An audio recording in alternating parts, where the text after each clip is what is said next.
Olá! Hoje falaremos da nossa aula de número 11, técnica de análise de riscos no sistema elétrico de potência.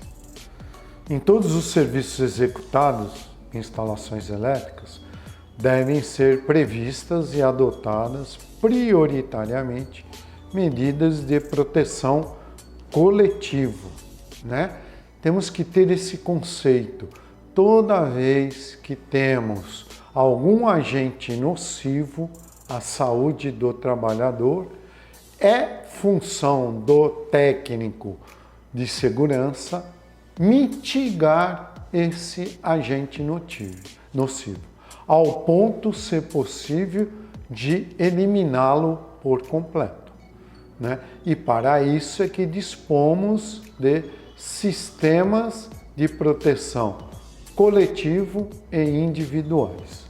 No caso específico, né, dos sistemas elétricos, é impossível nós eliminarmos por completo, mas nós vamos levar a neutralização ou a mitigação máxima através da aplicação de sistemas e medidas de proteção coletiva mediante procedimento, né, as atividades a serem desenvolvidas de forma que possamos garantir ao máximo a segurança dos trabalhadores.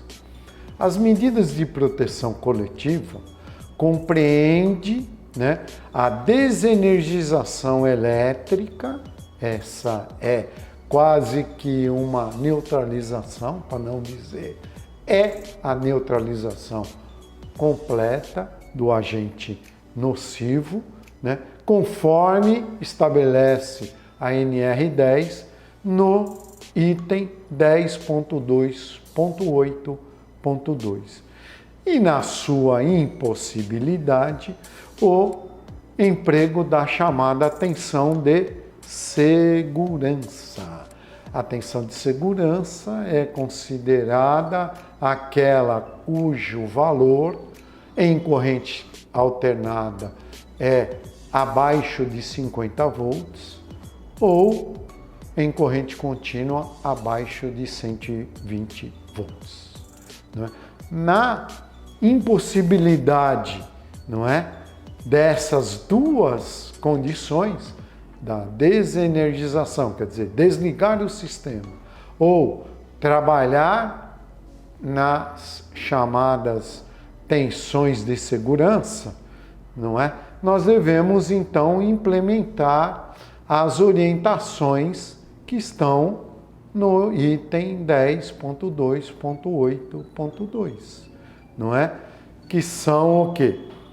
A isolação das chamadas partes vivas, obstáculos e barreiras, né, dos barramentos energizados, a sinalização adequada, sistema de seccionamento automático da alimentação, caso de um sinistro, e o bloqueio do religamento automático, né? Eu desenergizei, neutralizei totalmente o agente nocivo, mas se ele pode se religar e reenergizar automaticamente por qualquer outro evento, então eu não neutralizei. Eu tenho que ter condições de bloquear esta possibilidade. Os riscos à segurança e saúde, né, dos trabalhadores expostos a essas condições são por si só muito elevados, podendo levar, como já dito em aulas anteriores, a lesões graves e até mesmo a morte, né? Os riscos são especificados de acordo com as atividades, então cada caso é um caso, por isso deve ser feita a análise de risco, né?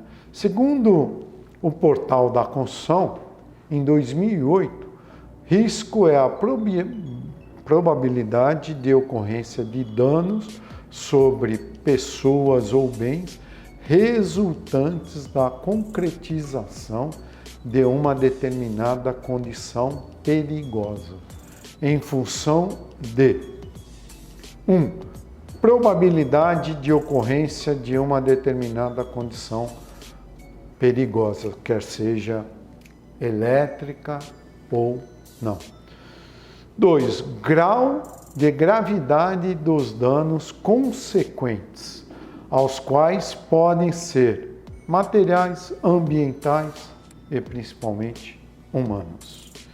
Em serviços com eletricidade, o profissional está exposto a riscos de acidentes com consequências diretas, choque e arco elétrico, e as indiretas, quedas, batidas, incêndio, explosões de origem elétricas e, principalmente, queimaduras. O curto-circuito, geralmente, é causado por uma sobrecarga, onde a corrente elétrica que passa a circular é bem mais alta do que a determinada em projeto e de suportabilidade do cabo que a transmite. Então, nesse caso, um aumento do consumo de energia, provocando derretimento do cabo condutor, a começar pela sua capa, gerando fumaça, e o fio terminando por queimar-se completamente. Os acidentes ocorrem da execução de atos inseguros ou a existência de condições inseguras, constituindo estas as causas determinantes na ocorrência dos riscos. Segundo todas as análises e estudos que foram realizados no Brasil desde 1978 até os dias de hoje, para quem não conhece, temos o Anuário da Abracopel, que mostra, nos últimos 20 anos, as causas de morte, acidentes por eletricidade, o motivo causador, a falta de proteção e outros quesitos mais. Então, sugiro a todos que trabalham na área de segurança do trabalho que consulte anualmente este anuário e vão perceber as variações causadas por eletricidade, aumento, diminuição, que região do país e tal, que isso vem ocorrendo, Para isso é preciso, então, identificar e avaliar esses riscos através das chamadas técnicas de análise, avaliando todas as etapas e elementos dos trabalhos e atividades executadas, racionalizando e desenvolvendo sequências de operações, procedimentos, métodos de trabalho, criando assim uma condição segura para a realização das atividades e do trabalho.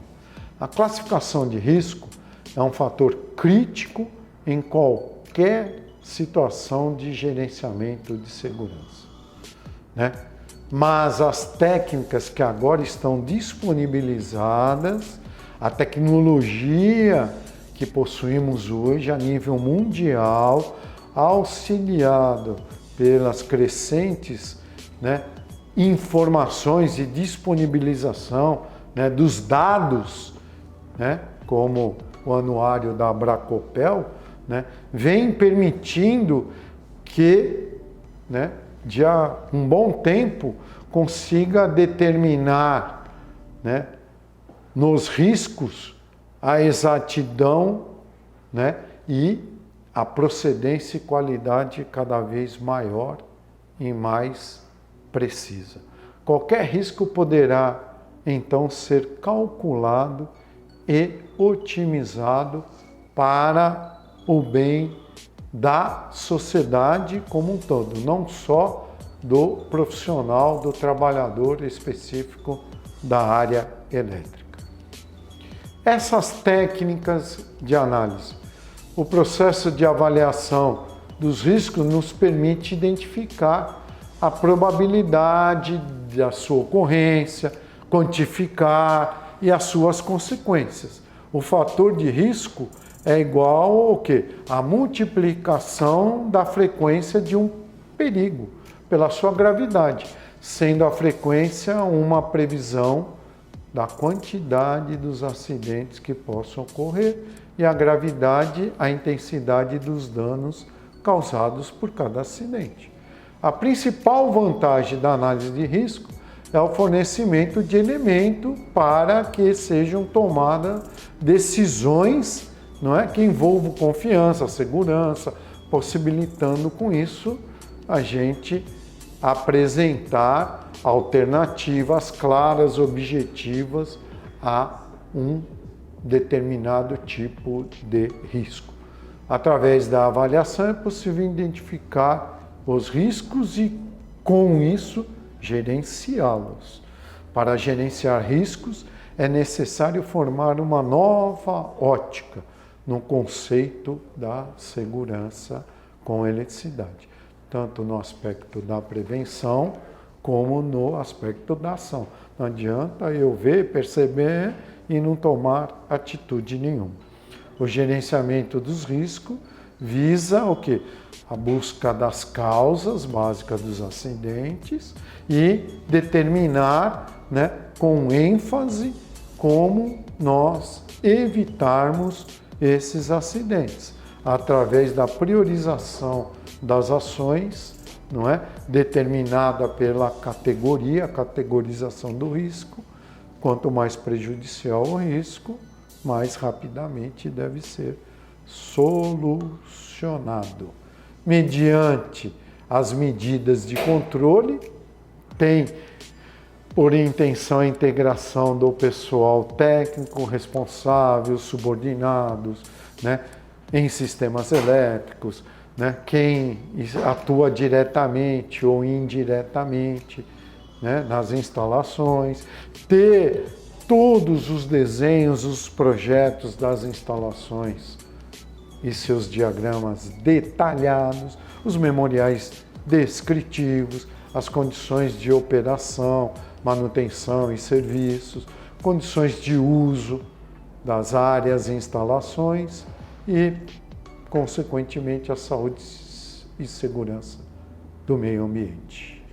A análise dos riscos, a integração, as demais medidas de segurança da empresa e a obrigatoriedade de termos todas as informações completas através do PI, que é o prontuário, né, das instalações elétricas, né, atualizado, né, e possa ser colocado à disposição de qualquer trabalhador, né, qualquer profissional da área, para fazer-se conhecido e tomar as devidas análises cabíveis até a um órgão governamental e fiscalizador, né, que são importantes, não é, para mitigarmos, né, as condições de risco com eletricidade. Afinal de contas, não é, as técnicas para análise de risco têm sua importância maior no que se refere a termos como determinante as medidas de controle e prevenção destes riscos. Desde o início operacional do sistema, né, o que permite revisões de projeto em tempo hábil, até definir responsabilidade aos controles de risco. A análise de risco deve ser feita diariamente ao início das atividades relacionadas ao setor elétrico, né? Agora, em 2020, né, a revisão que foi proposta e aceita, não é, na NR10 para essas medidas, né, criaram o conceito de gestão para prevenção e organização do trabalho em eletricidade, com a metodologia do PCDA. Planejar, fazer, checar e agir. Exige o prontuário, né, das instalações, os EPIs, os EPCs, treinamento, autorização do trabalho, as vestimentas e sempre a preocupação com as melhorias sejam incorporadas sistematicamente. Desta forma, a evidência e a visão de gestão geral do sistema. E com isso, terminamos a aula 11, que são técnicas de análise de risco. Muito obrigado.